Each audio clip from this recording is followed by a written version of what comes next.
This video describes what you can expect at the upcoming Get Connected virtual conference. I'm Sandra Frericks, and I'm here to give you some tips on preparing and presenting a great virtual session. You can do this, and I'm here to help. This year, the conference is spread out over 3 days, and we don't expect everyone to be online the whole time, but we'll want you to know all the different features so you know what to expect. The easy-to-use website at getconnected2020.org will let you connect directly to recorded or in-person sessions and network with participants and program partners that have resources you can use.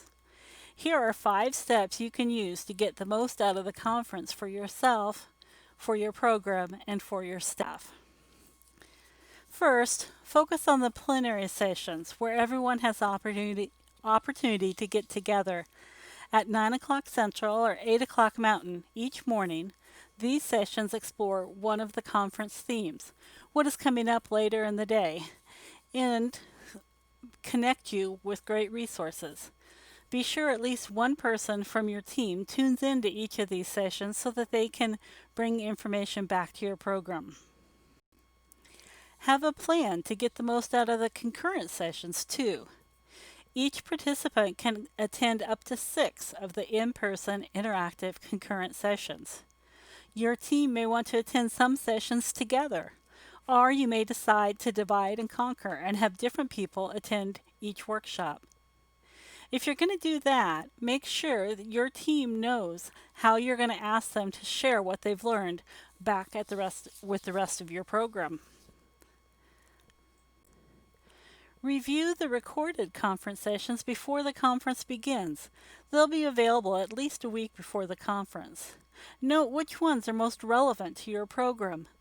Consider watching some of them together with your whole team. Use the Member Hub, the forum sessions, and the social activities to build your professional network. Complete your Member Hub profile early and take time to look at other profiles. You can use the Member Hub to introduce yourself to new colleagues and conference presenters from all across the U.S. The forums give you opportunities to explore the conference themes, to ask questions, and to meet other people with similar interests or expertise. Plan to use this opportunity to learn from the whole Nebraska after-school community. And don't let the learning end on October 2nd. Even after the conference, the website will be up for a few weeks, and when the website is taken down, the recorded sessions will be available on the Get Connected YouTube channel. You can use them to add some PD into your staff meetings all year round. You can also take this time to listen to the audiobook and join one of the book discussion groups, or start your own discussion group for your program staff. And you can stay connected through the ongoing Stay Connected webinars. If you still have questions about the schedule, please email me at sfrericks3@unl.edu. Since the conference is virtual this year, we were able to lower the registration fee, and we're expecting that more people will be able to participate. We expect to have a more diverse audience this year that includes after-school program leaders and staff and community partners, like it does every year, but also families, child care providers, and others interested in the after-school and summer learning fields. If you're proposing a session that specifically targets one of these groups, be sure you include that in your description so you can reach the audience that you're targeting. This year, the Planning Committee is hoping to get a lot of different proposals. The RFP this year is for pre-recorded sessions that can be anywhere from 15 to 60 minutes long. An informational session may be about 15 to 30 minutes. A good informational session is focused and just as long as it needs to be to get the information across. A workshop session is going to take more time. Plan to include opportunities for participants to apply what they are learning in an interactive way, even though the workshop is pre-recorded. Both types of sessions will let you include handouts and other resources to guide participants. If you're using a handout during the session, Include those instructions at the beginning so that people have a chance to get the handout ready before they get into the session. The themes for this year are emotional health and wellness for yourself, your staff, and the youth in your programs. You'll notice that we've added an early morning wellness session each day of the conference. The second theme is equity and inclusion for all in our programs. The third, developing an engineering mindset and broadening participation in STEM. It will help all youth prepare for their future. Entrepreneurship equips young people to believe in themselves and to pursue their own innovative ideas. And environmental and outdoor education contributes to the mental and physical health of young people, as well as helping them learn about and from the world around them. The conference committee is especially looking for proposals that support these themes. As you propose your session, you'll be asked to enter the names and contact information for all your presenters, select your target audience and session format, informational or workshop, and the conference themes. Then you'll enter the title, description, and 2 learning objectives for your session. It's really not hard. We want you to think about how you can engage a virtual audience in your session as well. And that's what we're going to focus on next. Here's a few tips for engagement. First, share your enthusiasm for the topic. You're excited about it, and let that show as you're putting together your session. Remember that hands-on learning doesn't require you to be physically in the same room as the instructor or your participants. Give your audience opportunities to apply what you are presenting. Maintain eye contact with your camera. It really does make a difference. And if you use slides, use more images and less words. If you don't need slides, then don't use them. If you have more questions about putting together a proposal, again, you can email me at sferix3@unl.edu. Now let's talk about planning your session. When we attend an in-person conference, everyone is held hostage to the schedule. You can't set things up in your room until the presenter before is finished, and they don't always finish on time. You have to be sure your session fits into the time block. It's awkward if you finish early, and if you don't watch the time, you may go over, and that screws everything up, right?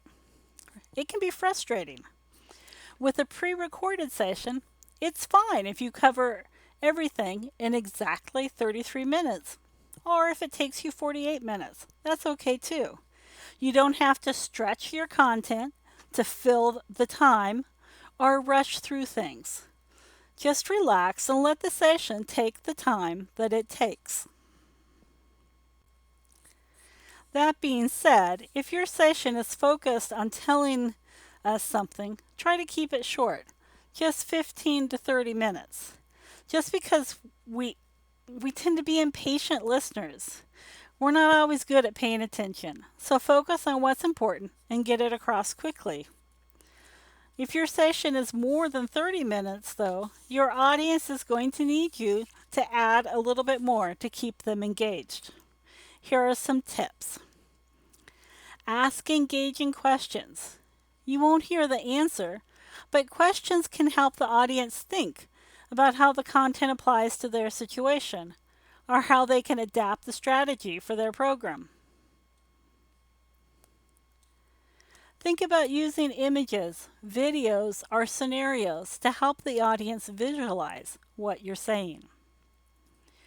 Show us what you're talking about by demonstrating an activity or role-playing a strategy with the help of your co-presenters. Use handouts that guide the audience through brainstorming, adapting an idea, or even summarizing the main points that you're sharing. And remember that authentically engaging with the content is what's going to help you reach your learning objectives. If you can't think of any way to make your session interactive, then maybe it should be a short informational session rather than a workshop session. Probably the part of presenting at a virtual conference that bothers people most is thinking about recording themselves. So that's what we're going to talk about now. And relax, I'm going to share a couple of easy ways that you can do that. If you've created a PowerPoint presentation, you can record audio to go with it right in PowerPoint. And that's a great option if you don't like to be on the camera.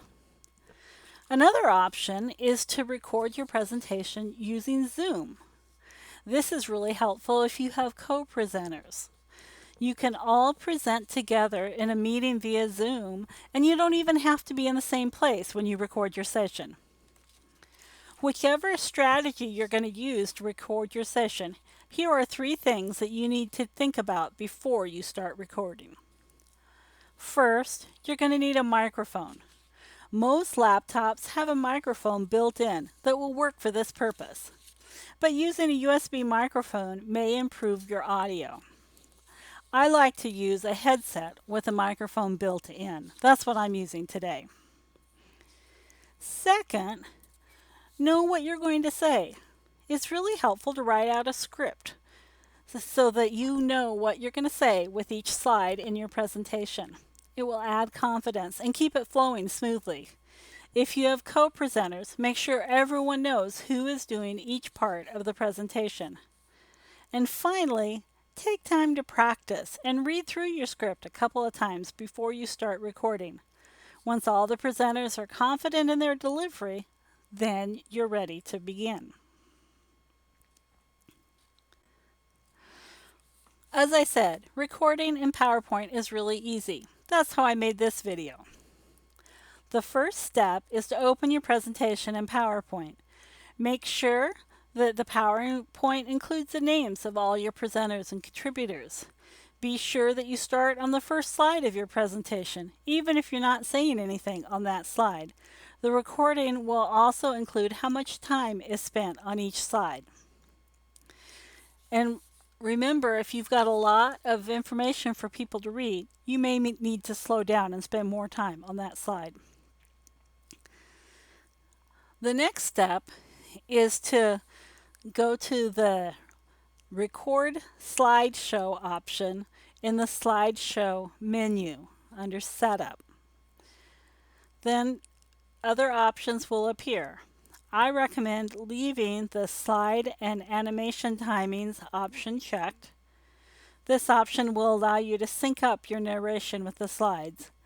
And I also recommend leaving the Narrations Ink and Laser Pointer option checked as well, even if you're not sure you're going to use them. Then choose Record from the beginning, and it will take you directly into full screen mode. You'll notice the record button with a pause at the upper left-hand corner of your screen, and you're ready to start. When you select the record button, a timer will appear. You'll have 3 seconds before the recording starts. After that, you just continue through the presentation by clicking the right or left arrows to move backwards and forwards in your slideshow. Remember, you're recording timing for each slide as well as the audio to go with it. If you have a video embedded in a slide, you'll need to play through that video as you're making your recording. You can pause the recording at any time by selecting the pause button in the upper left-hand corner, and the recording will automatically end when you get to the last slide. PowerPoint is recording exactly what's on your screen along with the audio that you speak into the microphone.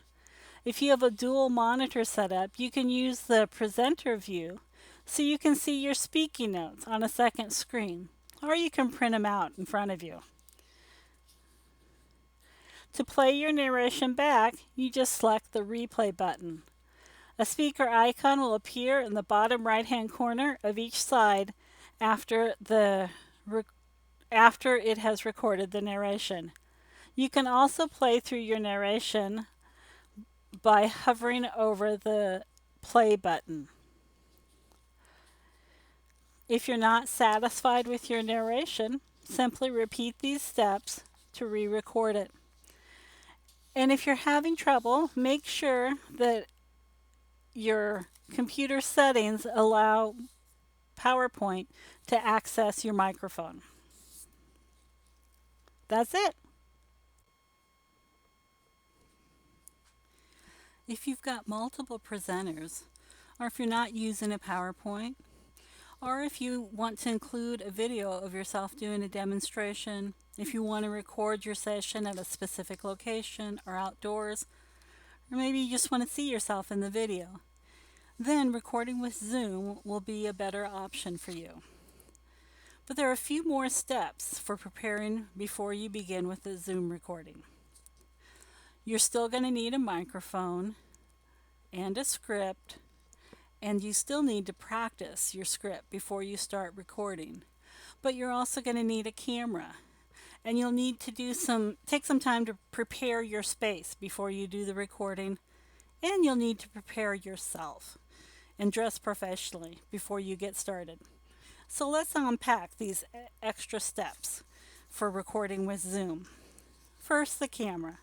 Most laptops and many monitors have a camera built in that'll work great with Zoom. The limitation here is that you'll have to set up your monitor and laptop in an odd position to get the view you want. And sometimes it's easier if you have a webcam that connects to your computer via USB. That'll work with Zoom too. Start out by creating a Zoom meeting to test your video setup. Select your video options and then see what it looks like on the screen before you start recording. Zoom has lots of help for getting started with Zoom on their website, and I'll include a link to their site in the tip sheet that go with this video. All right, let's talk about what you need to do to prepare your space. First and foremost, to ensure a professional look to your video, you're going to want to use proper camera framing. Make sure that your webcam is at eye level and that you're in the center of the image.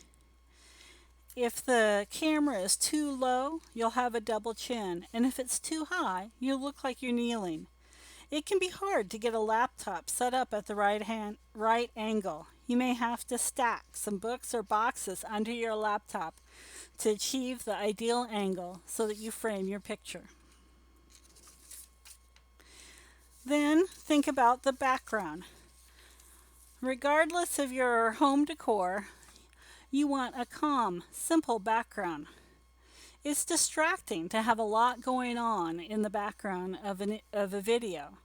So think about how you can set up the camera so that you have a single colored wall behind you.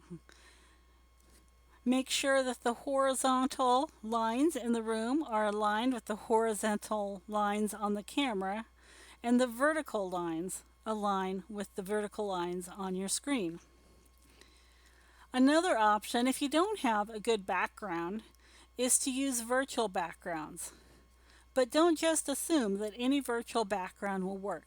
Try it out first and make sure that you've got good contrast.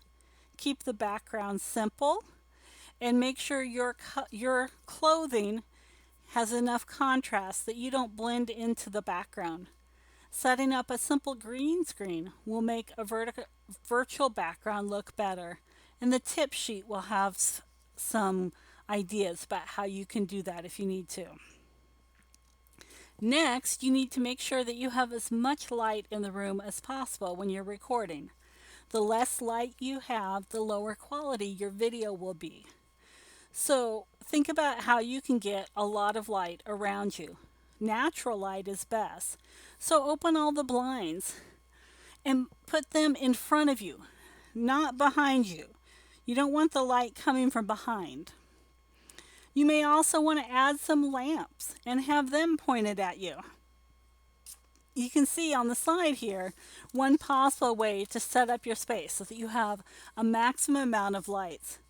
but not too many shadows. You want to watch out for that too, so you don't have weird shadows across your face.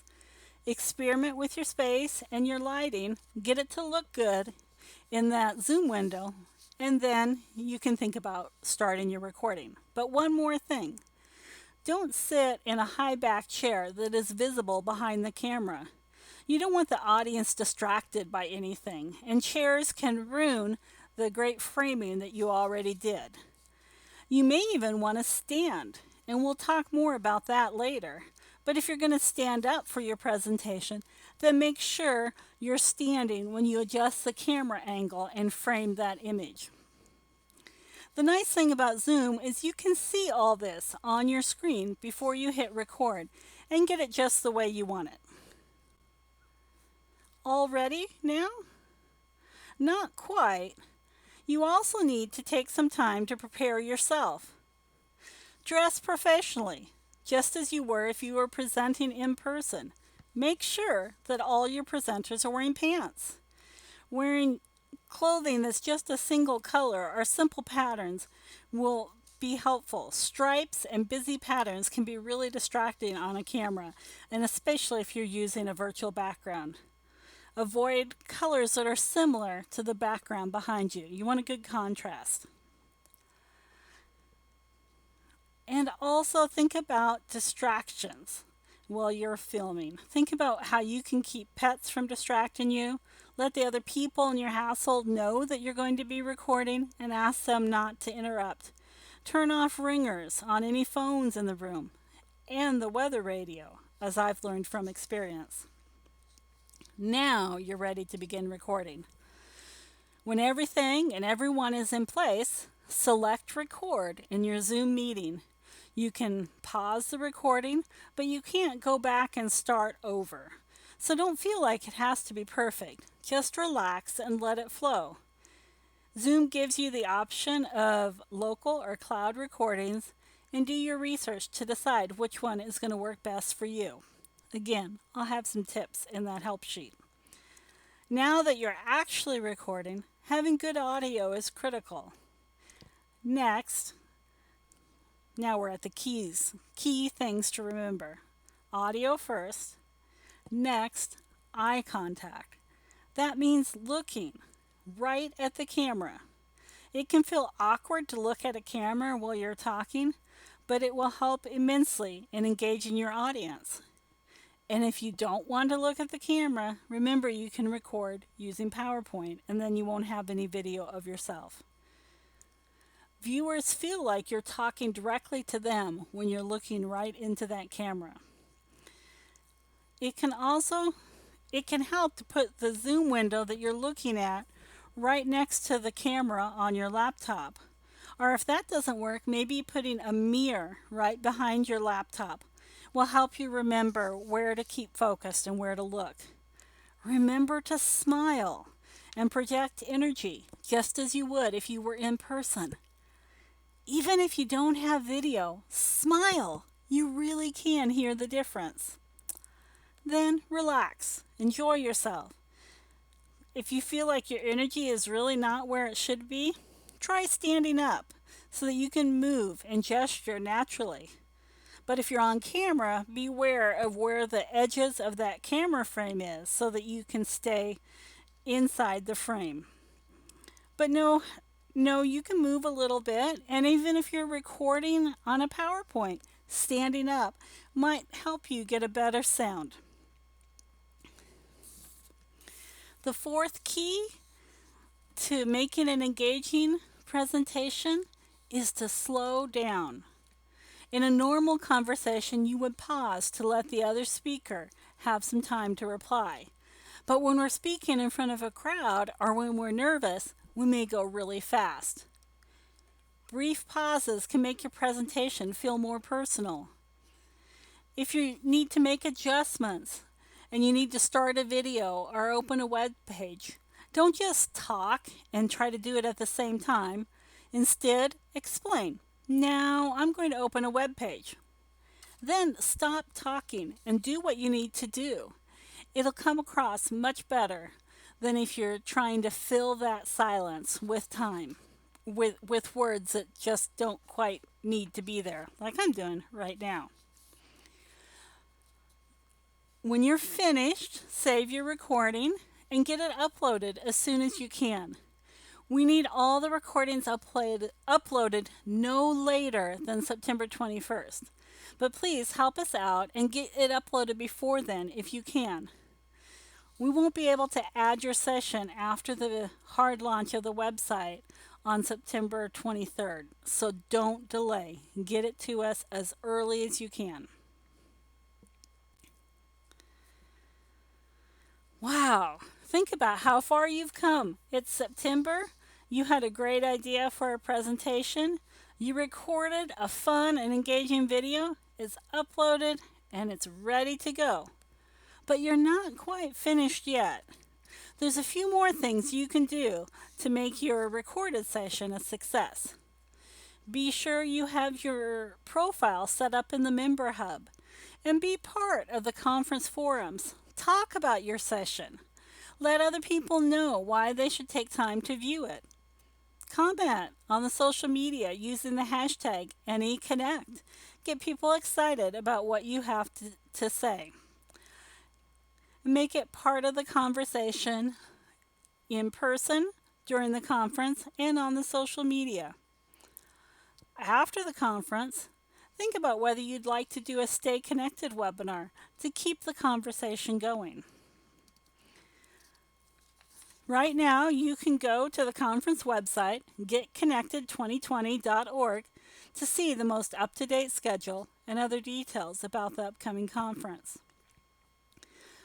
You can go to the Nebraska After School Conference page at the Department of Ed website to find the registration form and the call for proposals.